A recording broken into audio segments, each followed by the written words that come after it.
अगर मैं कहूं कि इंडियन क्रिकेट टीम एक प्राइवेट टीम है ना कि गवर्नमेंट टीम है तो तुम क्या बोलोगे?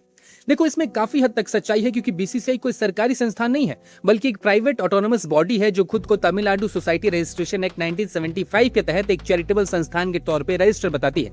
यानी इंडिया में जितने भी स्पोर्ट्स फेडरेशन है जैसे कि बॉक्सिंग हो गया, रेसलिंग हो गया और बाकी स्पोर्ट्स फेडरेशन होंगे, ये सारी सरकारी हैं। और जबकि बीसीसीआई जो कि क्रिकेट को देखता है वो एक प्राइवेट बॉडी है। देखो, काफी टाइम से बीसीसीआई को आरटीआई के दायरे में लाने की मांग की जा रही थी लेकिन बीसीसीआई इसका हमेशा से विरोध कर रहा था। लेकिन सवाल है क्यों? बीसीसीआई दुनिया का सबसे अमीर क्रिकेट बोर्ड है, हजारों करोड़ की कमाई करता है लेकिन फिर भी टैक्स बेनिफिट लेता है और खुद को चैरिटेबल संस्थान बताता है। सवाल है क्यों? अब चलो माना टैक्स में छूट भी ले ली, चैरिटेबल ट्रस्ट भी है, लेकिन आरटीआई लॉज को इंप्लीमेंट करने में क्या दिक्कत है? यही होगा ना, देश की जनता कुछ सवाल पूछ लेगी, उससे ज्यादा क्या हो जाएगा? अब तुम बोलोगे आरटीआई नियमों के अनुसार बीसीसीआई एलिजिबल है ही नहीं कि वो इन रूल्स को इंप्लीमेंट कर सके क्योंकि बीसीसीआई एक प्राइवेट बॉडी है, गवर्नमेंट से फंडिंग में नहीं लेती, तो वो आरटीआई रूल्स को कैसे इंप्लीमेंट करेगी?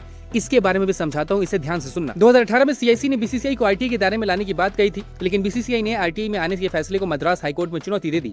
कोर्ट ने मामले को दोबारा सीआईसी को भेजा क्योंकि सुप्रीम कोर्ट कई बार पहले के मामलों में यह कह चुका है कि बीसीसीआई आरटीआई के दायरे में नहीं आ सकता। जिसके बाद 18 मई को सीआईसी ने यह बोल दिया कि सच में बीसीसीआई आरटीआई के दायरे में नहीं आएगा, वो इससे आजाद हो गया। अब ये वाला पॉइंटर बहुत इंपॉर्टेंट है, इसे ध्यान से सुनना। 2015 में सुप्रीम कोर्ट ने बीसीसीआई में सुधार के लिए जस्टिस आरएम लोढ़ा की समिति बनाई। इस समिति ने कहा कि बीसीसीआई का कामकाज काफी हद तक बंद कमरों के पीछे होने वाले कामकाज जैसा है जहां पारदर्शिता कम है। समिति ने संसद से कहा था कि बीसीसीआई को आरटीआई कानून के दायरे में लाने पर गंभीर विचार करना चाहिए। इसके बाद 2018 में लॉ कमीशन ने भी सुझाव दिया था कि जो खेल संस्थाएं जनता से जुड़े काम करती हैं उन्हें आरटीआई के दायरे में लाया जाना चाहिए। लेकिन न ही संसद ने और न ही सरकार ने इन बातों को सुना और न ही इन सुझावों को इंप्लीमेंट करने की कोशिश की। आज बीसीसीआई आरटीआई से आजाद है और कोई भी उससे कोई भी सवाल नहीं पूछ सकता। हजारों करोड़ की कमाई करने के बाद भी बीसीसीआई को टैक्स में छूट मिलती है। मुझे नहीं पता वो चैरिटेबल संस्थान कैसे है। आखिर में यही कहूंगा कि किसी के पास कितना भी पैसा क्यों ना हो जाए, वो चाहे कोई इंस्टीट्यूशन हो या फिर कोई इंसान हो, वो सिर्फ एक ही चीज से डरता है और वो है सवाल।